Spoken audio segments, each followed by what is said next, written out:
Memphis, 1973. The roar of an audience still thundered in Elvis's mind. The neon lights of Las Vegas, the ovations that shook him to the core. To the world, he was untouchable. The king who could command thousands with a flick of his hand. The man who had sung to the planet through a satellite and conquered it. But here, in the stark white glare of a private clinic, the air smelled not of perfume and champagne, but of antiseptic. The applause in his head faded into the buzz of fluorescent lamps. Elvis sat on the edge of an exam table, the sequins and spotlight stripped away, his shirt clinging with sweat from a body that no longer obeyed him. The doctor, eyes steady, broke the silence. "You must stop singing. Immediately. Your heart cannot take this pace." The words landed like a blow. For a moment, Elvis heard both worlds at once, the cheers of millions and the flat, clinical warning that promised a very different future. He gripped the chair, torn between the stage that gave him life and the truth that threatened to take it away. In that frozen instant, triumph and tragedy stood face to face, and Elvis Presley understood. The battle for his soul had only just begun. Let us know where you're watching from, and we hope you enjoy the story. The year was 1973, and no one in the music world could doubt who stood at its summit. Aloha from Hawaii had just taken place. The first concert broadcast live around the globe via satellite. A staggering audience, larger than anyone had dared imagine, witnessed Elvis Presley in a white jumpsuit embroidered with an eagle, his voice carrying across continents as if even oceans couldn't contain him. It was the moment his career seemed untouchable. Newspapers the next day hailed him as not just a star, but a phenomenon. Elvis Presley, the man who sang to the world. The applause still roared in his ears weeks after, echoing louder than the late-night silence of Graceland. Yet behind the triumph, a quieter truth was taking shape, one no headline would capture. Close friends noticed it first. The way he carried himself after shows, a subtle wince masked beneath a practiced smile, a hand that lingered too long over his chest when no one thought to look. He brushed it off with the charm that had served him since boyhood in Tupelo. "Too much barbecue," he'd joke, as though heart pain were nothing more than a southern indulgence. But they knew better. The physical signs were becoming impossible to ignore. His once sculpted face seemed puffier, his movements less fluid. He still had the voice. The voice was thunder and velvet all at once. But when he stepped off stage, his breathing grew ragged, his skin damp as if he'd run a marathon. Joe Esposito, ever vigilant, began carrying a towel and bottle of water like a soldier armed for battle, ready to catch him if he stumbled. And stumble he did, more often now. Then came the private moment few outside the family would ever witness. After the divorce in October 1973, Elvis invited Priscilla over to Graceland for one of those halting conversations that occur when two people still care but can no longer share a life. Lisa Marie was asleep upstairs, unaware of the storm that brewed in adult voices below. The house was unusually still, as if even the walls respected the fragility of the exchange. Priscilla studied him in the lamplight. The lines around his eyes were deeper, the sparkle dulled by fatigue. She reached across the table, touched his hand, and in a voice edged with something close to fear, whispered, "Please, just stop. Just for a year. Give yourself a chance to breathe." He smiled, not the broad, dazzling grin that could melt a crowd, but a small, almost tender smile meant only for her. His answer came quietly, as though it were not meant to be debated. "Without the stage, I'm not myself." Her hand lingered, but she said no more. In her silence was resignation. and in his words, was destiny. Unbeknownst to most, that very year he had already visited a physician under the cover of night. He had slipped into a Memphis clinic through a back entrance, aided by Joe, hoping to escape attention. Tests had been run, questions asked. The verdict, though softened with professional caution, was unmistakable. His heart was under strain. He was warned. The risks were real. Still, he walked out of the building before dawn, sunglasses shielding tired eyes, muttering to Joe, "I don't want to hear another word about it." The medical file would remain in a drawer, its warnings unheeded. Around him, whispers spread among the Memphis Mafia. They spoke in low tones at Graceland's kitchen table when they thought he couldn't hear. If he doesn't slow down, he won't see 50. It was not cruelty but fear, a dread they carried silently as the world hailed him a hero. What made the contrast unbearable was how triumph and tragedy coexisted, almost mocking one another. At the precise moment Elvis had conquered the planet, with a performance that spanned time zones and languages, his body was beginning to betray him. Fans in Tokyo, London, Rio, and Sydney cheered as if he were immortal. In truth, he was already walking a narrowing path, each step heavy with a secret weight.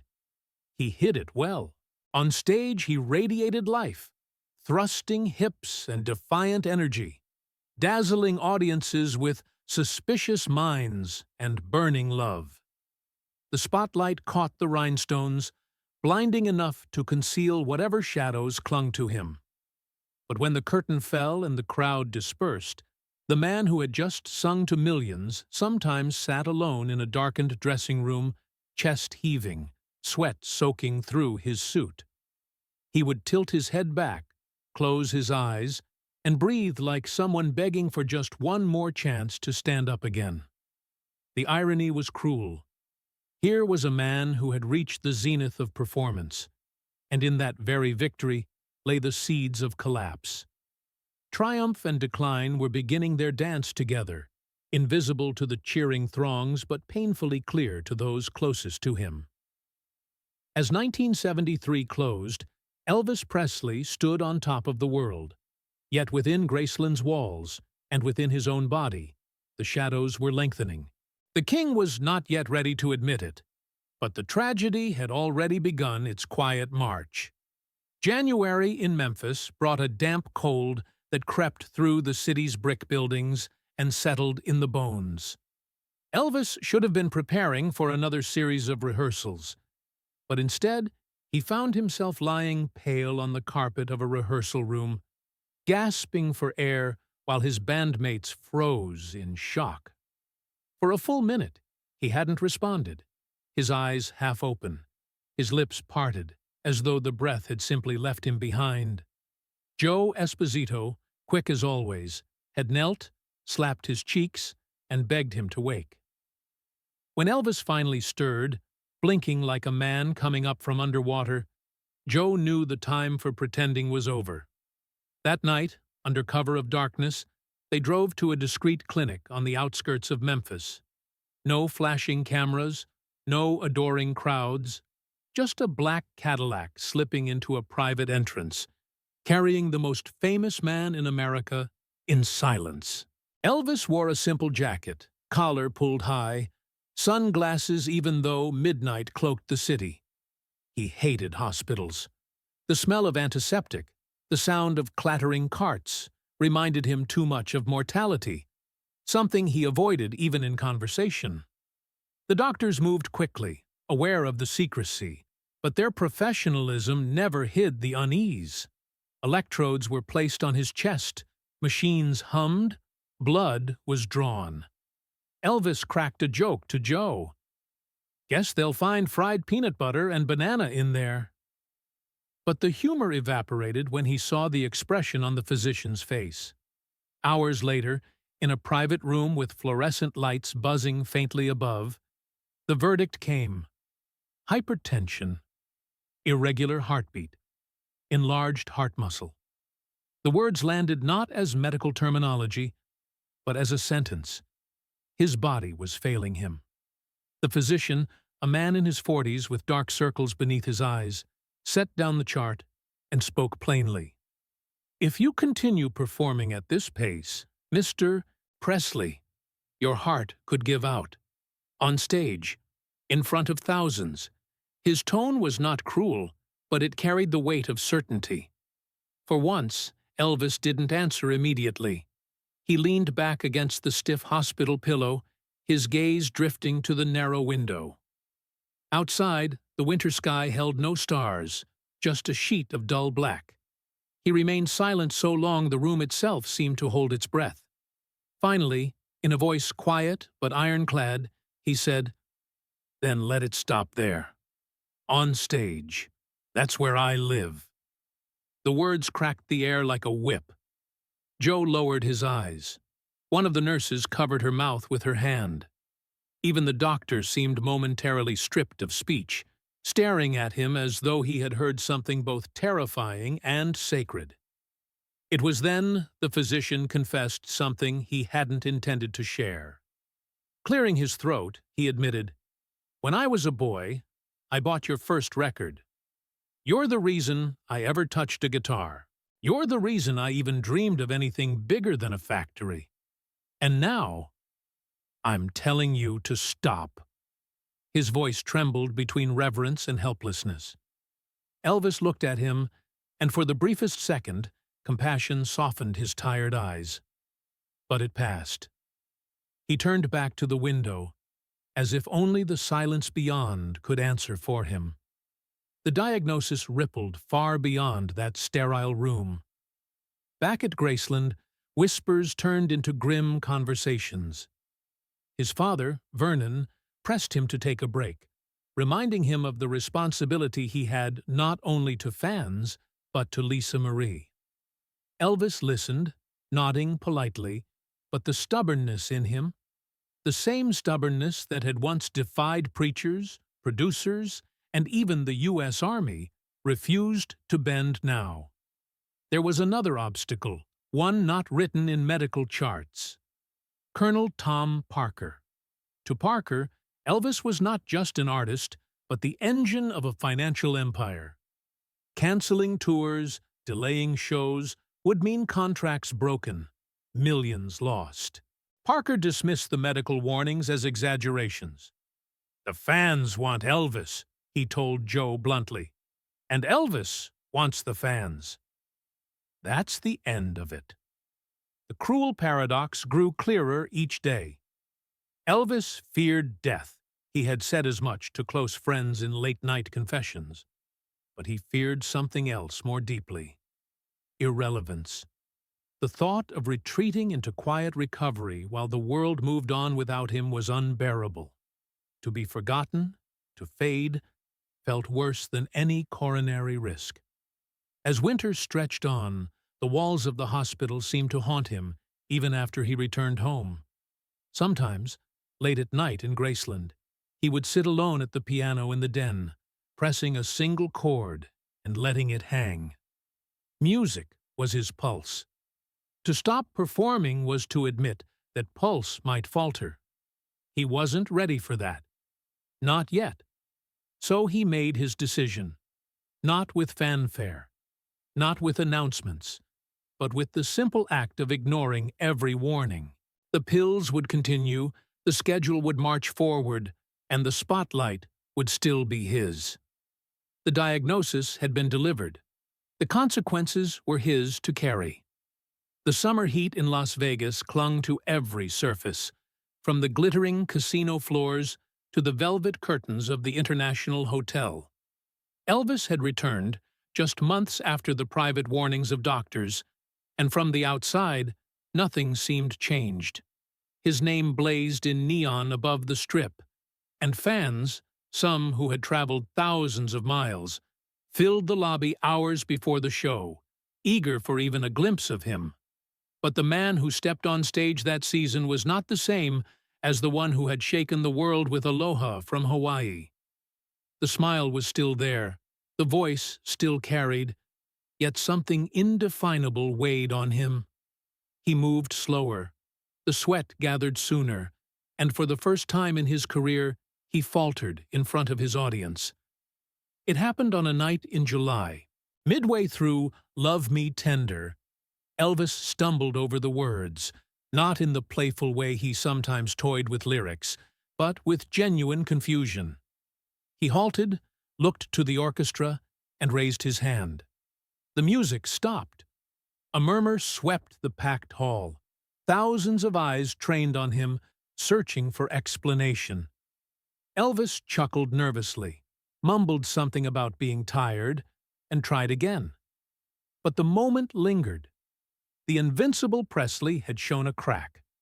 The newspapers seized on it within days. Headlines asked, "Is Elvis slipping?" Columnists speculated about drugs, exhaustion, even madness. Copies of grainy photographs showing him bloated, weary-eyed, circulated across the country. For a man who had spent decades living on the myth of boundless vitality, the assault cut deep. That night in his hotel suite, curtains drawn tight against the strip's neon glow, he sat in silence, a photograph of Lisa Marie clutched in his hands. Joe found him there, staring at the picture as if it contained the answer to a question too painful to ask aloud. Finally, Elvis spoke, his voice low. "If I stop now, she'll remember me weak.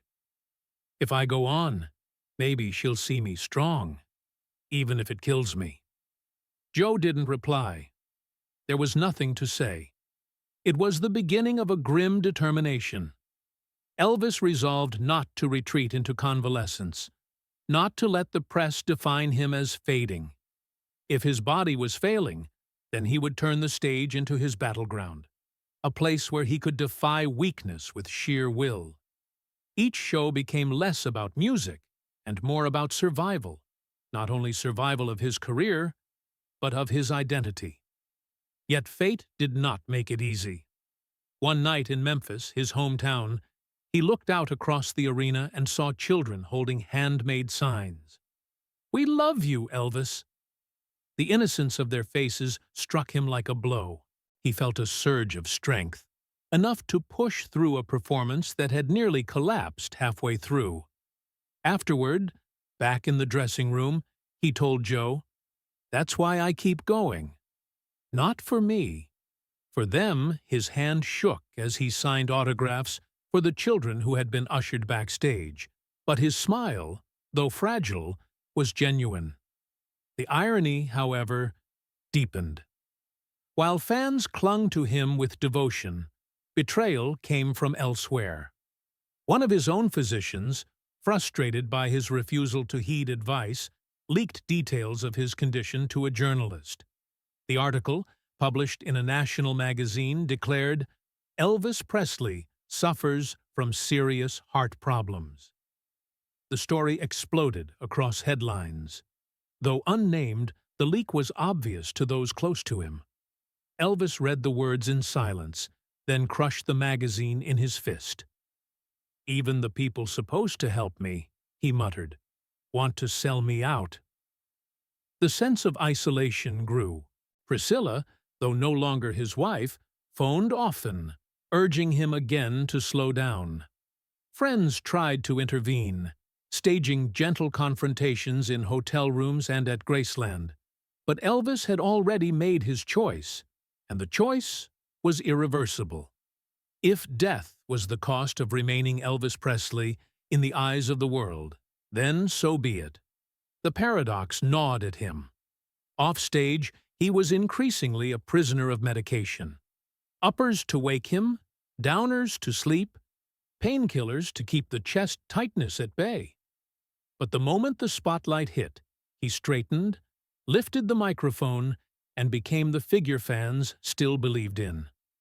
The transformation was almost supernatural, a broken man conjuring the illusion of indestructibility for 2 hours at a time. By late summer, the press frenzy intensified. Critics labeled him a legend in decline, while gossip columns speculated about cancellations and early retirement. Elvis read every line, cutting them out of newspapers and stacking them in piles. "They want me gone," he told Joe. "I'll show them I'm still here." His tone was both defiant and wounded, the voice of a man at war not just with his failing body, but with the very narrative being written about him. Every decision he made in that period traced back to the same unshakable conviction. The stage was his home, his only real identity. Without it, he feared he would be nothing. And so, even as his body weakened, Elvis Presley chose the stage. Not as an escape, but as the battlefield on which he would fight for his legacy. The summer of 1974 ended with him back on tour, battered by criticism, driven by stubborn pride, and increasingly alone in his determination. Those who loved him saw danger. He saw only destiny. The world applauded his resilience, unaware that each ovation carried him closer to the edge. The autumn winds in Memphis carried the scent of falling leaves. But inside Elvis's world, there was no such release. The demands of touring pressed on, relentless, as if his body were not already buckling under the weight. His schedule left no space for healing. Cities blurred together. Detroit, St. Louis, Denver, each arena a furnace of sound, each hotel room another anonymous chamber of exhaustion. On stage, the cracks widened. At one concert in Texas, halfway through "Can't Help Falling in Love," his knees weakened. The microphone shook in his hand. Instead of collapsing, he lowered himself onto a chair mid-song, his voice carrying on even as his body gave out. Fans erupted, believing it to be a theatrical flourish, an inventive twist from a man known for surprises. They cheered wildly, unaware the truth was more desperate. He simply could not stand. Behind the curtain, it was worse. He would stumble toward the dressing room, face gray, sweat soaking his jumpsuit. Joe or one of the others would press a towel to his forehead, while another fetched a cocktail of pills from a small brown case. Only then, after swallowing them with trembling hands, did he regain the strength to meet fans waiting backstage. For them, he forced the smile back, scribbled autographs, posed for photographs. The myth endured, but at a cost that grew heavier by the week. At Graceland, the battle was quieter, more haunting. Linda Thompson, his companion at the time, tried her best to anchor him. She sat with him during long nights when insomnia gnawed at him, listened as he paced rooms lit only by a single lamp, muttering about being trapped between the expectations of millions and the weakness of his own body. More than once, she found him at the piano in the early hours, hands hovering above the keys as though afraid the sound would betray him.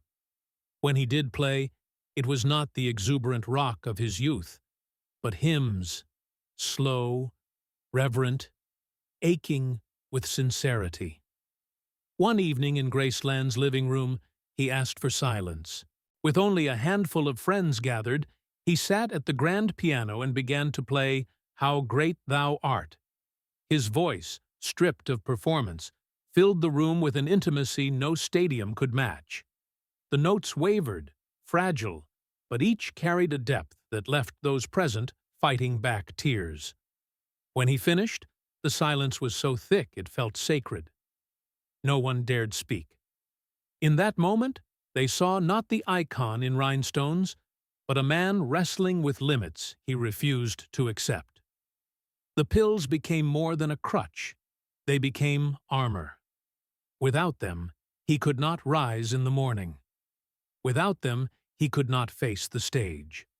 Doctors warned, friends pleaded, but the rhythm of dependency had hardened into routine. The contradiction was unbearable. He despised what he needed, yet clung to it to remain who he was. The consequences spilled into public life. In late 1974, after a show, he was quietly rushed out of a venue's side exit and taken straight to a hospital. The story might have been buried, but word leaked, and soon whispers filled tabloids. Elvis collapses backstage.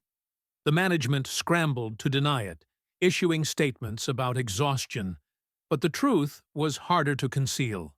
Each denial only fed speculation. Worse still, a handful of physicians began to distance themselves. Some refused to continue treatment, unwilling to participate in what they saw as slow self-destruction. For Elvis, it was a wound deeper than the physical. He felt abandoned by those sworn to heal. "They don't understand," he told Joe one night, voice hoarse. "They think this is living. But without the music, I'm already gone." Yet even as the medical world pulled back, his fans surged forward. Letters arrived at Graceland by the hundreds, sometimes thousands a week. Many were pleas. "Please take care of yourself, Elvis." Others were declarations of undying loyalty. One night, sitting in the jungle room, he opened a letter from a woman in Ohio who wrote that his songs had carried her through the death of her husband. As he read the words aloud, his voice cracked. He set the paper down and covered his face with his hands, shoulders shaking.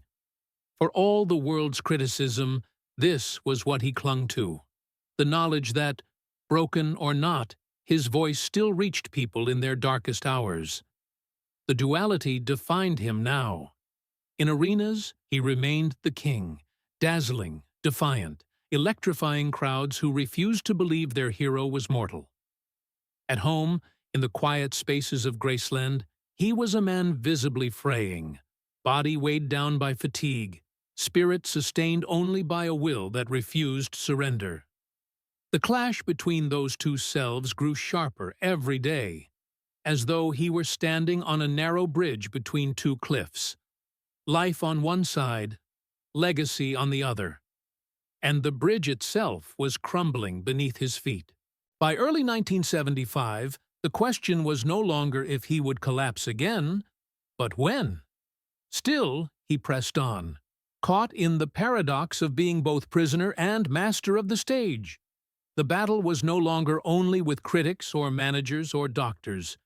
It was with himself, and it was a battle he refused to lose, even if the price was everything. By 1976, the walls of Graceland had become both sanctuary and cage. The mansion was alive with activity, phones ringing, friends drifting in and out, staff bustling. But for Elvis, each room felt smaller than the last. His world narrowed to a few familiar spaces. The bedroom, where he often lingered past noon. The jungle room, where recording sessions still occasionally sparked magic. And the piano, where he sought refuge in melodies older than fame itself. The tours did not stop. Contracts demanded his presence, and Colonel Parker, with his iron grip on business, pressed forward. Though the king had grown heavier, slower, and visibly weary, the crowds still filled arenas across America. Fans screamed just as they had in 1956, refusing to see the man unraveling before them. From the stage lights, their faces blurred into one ocean of devotion. But the strain on Elvis's body was now impossible to disguise. One night in Houston laid bare the truth. As the curtain rose, he gripped the microphone with both hands, chest heaving. The orchestra began, but his voice faltered. For agonizing minutes, he struggled to deliver even a single verse, forcing sound through a throat that seemed to betray him. The band played louder, trying to mask the weakness, but the audience sensed it. A silence spread in waves, an unspoken recognition that something was terribly wrong. Elvis managed to finish the show, but backstage he collapsed into a chair, sweat pouring, eyes closed, as if the effort had stripped years from him. It was after this performance that an old face reappeared. The doctor who had first warned him back in 1974 came to Graceland. He had followed the reports, heard the rumors, and could no longer stay silent. In the familiar setting of the music room, he sat opposite Elvis, charts in hand, but despair in his eyes. "You've already gone past what anyone thought possible," he said quietly. "But this isn't survival. It's punishment. If you keep going, you will not see the end of the year." The weight of the words hung heavy. Friends shifted uneasily, waiting for the inevitable explosion of Presley's temper. Instead, Elvis said nothing at first. He rose slowly, crossed to the corner where a guitar leaned against the wall, and lifted it with hands that trembled. Sitting back down, he strummed a few uncertain chords before easing into unchained melody. His voice was soft, fragile, stripped of grandeur, but devastating in its sincerity. The room fell still. Every note was a confession, every breath a struggle. By the end, the physician's eyes glistened. He lowered his gaze, defeated. Elvis set the guitar aside and finally spoke. His words were barely above a whisper. "My death without the stage isn't life. My life without the stage is already death." It was not defiance. It was a declaration of truth, carved out of the very core of his being. No pleading, no argument, could undo it. His inner circle began to understand that persuasion was futile. Linda tried, with soft reasoning late at night, reminding him of Lisa Marie's need for a father who lived, not just a legend who died. Vernon, weary from years of watching his son fight invisible enemies, urged him to retreat from the endless cycle. But Elvis met every plea with the same calm resolve. He had chosen his battleground, and it was not within hospital walls. Meanwhile, the machinery of fame rolled on. Magazines printed unflattering photographs. Gossip columnists mocked his appearance, and critics sneered at uneven performances. Each barb wounded him, but he fed on the resistance, using it as fuel. "They'll have to bury me in rhinestones," he told one friend with a crooked grin, "because I'm not leaving that stage alive." And yet, even in his decline, flashes of brilliance emerged. On nights when the pain receded just enough, when the adrenaline rose above the weariness, he delivered performances that silenced every critic. Songs like "Hurt" and "My Way" rang out with a rawness that cut deeper than polished perfection. Fans wept openly, sensing they were witnessing something more than entertainment. A man laying bare his soul against the tide of mortality. The contradiction defined 1976. At home, he shuffled through Graceland's hallways, often too weak to climb the stairs without pause. On tour, he commanded stadiums with the force of will alone, defying the body that betrayed him. The more fragile he became, the more ferocious his determination grew. That year was not simply a continuation of his career. It was a crossing of the line. He had moved beyond warnings, beyond medical intervention, beyond compromise. Every performance was a gamble with fate. Every ovation a reminder that he had chosen legacy over longevity. His friends knew it, his doctors knew it, and deep inside, so did Elvis. But if there was fear in him, he never let it surface in words. Instead, he answered with music, sometimes a roar, sometimes a whisper, always the truth of a man unwilling to surrender. By the close of 1976, the sense was undeniable. Elvis Presley was not simply performing concerts. He was staging his final stand, show by show, note by note, against time itself. By 1977, the contrast between the man and the myth was starker than ever. Elvis Presley's body was crumbling under the weight of years of strain, medication, and endless travel. Yet the myth demanded he continue. The myth filled stadiums. The myth signed contracts. The myth made fans cry with joy. And Elvis, though visibly exhausted, refused to betray it. He prepared for another tour that spring with the determination of a soldier going back to the front line. Friends watched in disbelief as he rehearsed, voice still powerful, though his movements were labored, each step up the stage stairs an ordeal. His jumpsuits, once sleek, had to be altered to fit his swelling frame. Some nights, he needed help just to reach the microphone stand. But when the spotlight hit, something primal took over. For 2 hours at a time, he transcended pain, transforming into the figure fans still believed he was. April brought one of the most unforgettable performances of his life. In Michigan, seated at a piano, he delivered Unchained Melody. His fingers shook on the keys, sweat streamed down his face, yet his voice soared. The audience watched in stunned silence as he reached for the highest notes, his body visibly failing but his spirit unbroken. Cameras captured it. Later, that footage would become a symbol.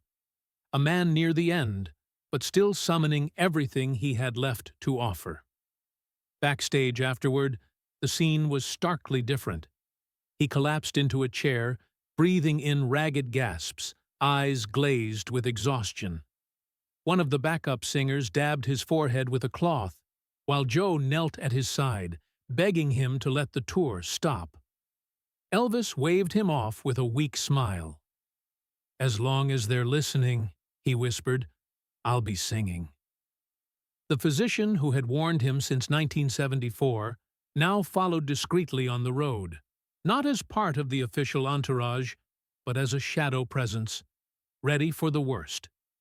In his private journal, he wrote after one concert, "I witnessed a man who should have been a patient in a hospital bed.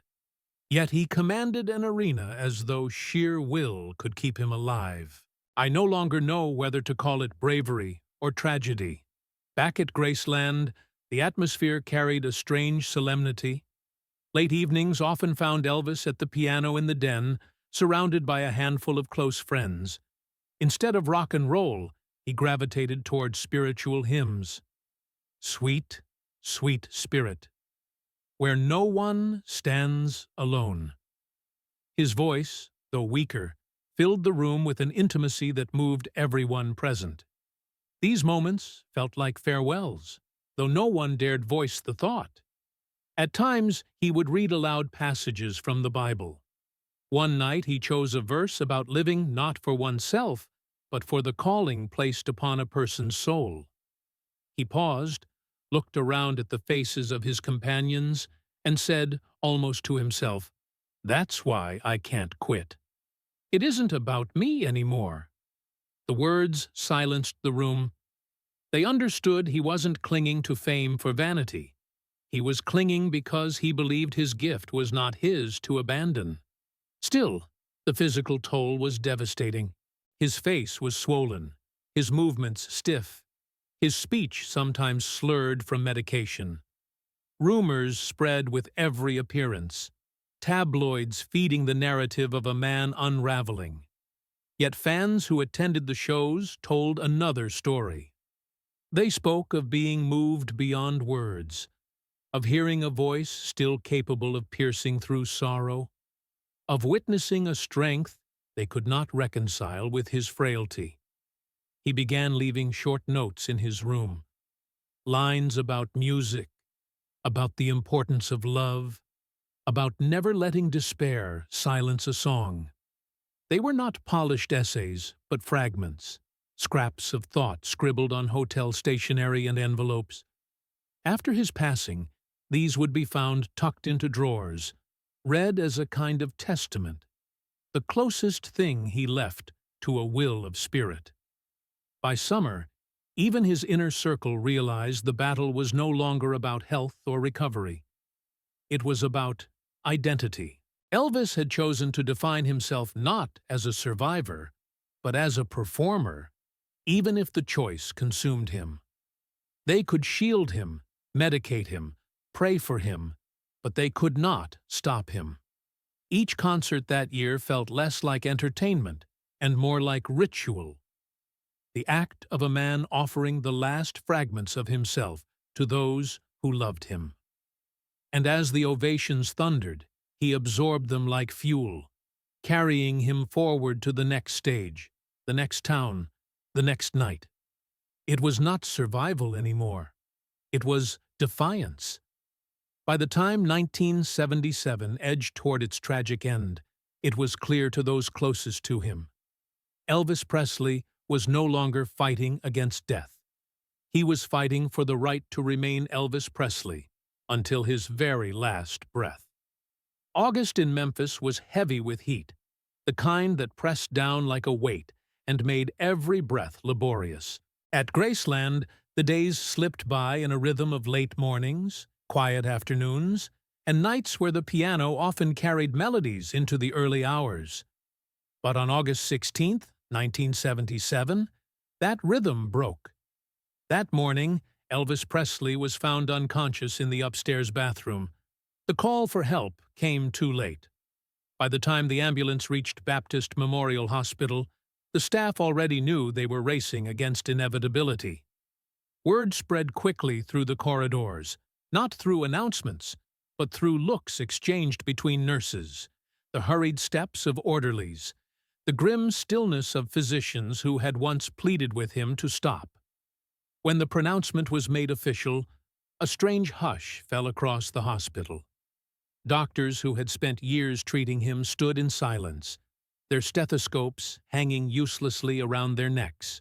One of them finally broke the quiet, saying softly, "He left the way he lived, on his own terms." The words carried no judgment, only a kind of surrender to the reality of who Elvis had always been. Outside, the news ignited like wildfire. Within hours, thousands gathered at the gates of Graceland. They pressed flowers against the iron bars, sang his songs through tears, lit candles that flickered in the sweltering August air. The street became a river of grief. Strangers bound together by the voice that had once made them dance, laugh, cry, and believe in something larger than themselves. In living rooms across America, radios interrupted programs to announce it. People sat stunned, some refusing to believe it was true. For many, Elvis had been a constant, a voice that had accompanied their youth, their romances, their heartbreaks. To imagine a world without him felt unthinkable. Inside Graceland, those closest to him moved quietly, almost reverently. Vernon, broken, could barely speak. Friends who had fought beside him through endless tours walked the halls in disbelief, some unable to stop the tears. The house that had so often echoed with laughter and music was suddenly too still, too large, as if its very walls were grieving. The doctor who had warned him years before stood among the crowd at the gates. He wore no white coat now, only the plain clothes of a man who came not as a physician, but as a mourner. His eyes followed the flowers piling higher, the sobbing fans clutching photographs. There was no bitterness in his expression, no anger that his warnings had gone unheeded. Instead, there was a deep respect, almost awe, as he whispered to no one in particular, "He chose eternity over safety." In the days that followed, stories surfaced from those who had been with him. Scraps of paper were found in his belongings, short, handwritten lines. "To sing is to live. I hope my voice never leaves you." They were not polished statements, but glimpses into a man who had always measured his existence through song. Funeral preparations turned Memphis into a city of mourning. Tens of thousands lined the streets, some collapsing from heat and sorrow, just for the chance to see his procession pass by. Strangers embraced as though they had lost a family member. Reporters spoke of the day the music stood still, yet those who had loved him understood differently. The music had not stopped. It had simply shifted into memory, into legacy. What lingered was not only grief, but recognition. Recognition that Elvis Presley had never surrendered to decline, never willingly stepped away from the stage, never let his voice fall silent until it was taken from him. His death, though sudden, felt less like defeat and more like the final act of the vow he had made years before. If the end comes, let it come where I live, with the music. That vow had been kept. In the decades since, tributes have multiplied, records replayed, impersonators dressed in rhinestones, museums filled with artifacts. Yet none of these captured what those closest to him remembered most vividly. A man who sang not because it was his career, but because it was the essence of who he was. The final image that remains is not the silence of the hospital, nor even the grief at Graceland's gates, but the memory of his voice, breaking, straining, yet reaching for impossible notes in those last concerts. It was the sound of defiance, of love, of a spirit unwilling to yield. Elvis Presley was gone, but the silence that followed was never truly empty. In it lived the echo of every song he had ever sung, every vow he had ever made, and every heart he had ever touched. That echo was his eternity,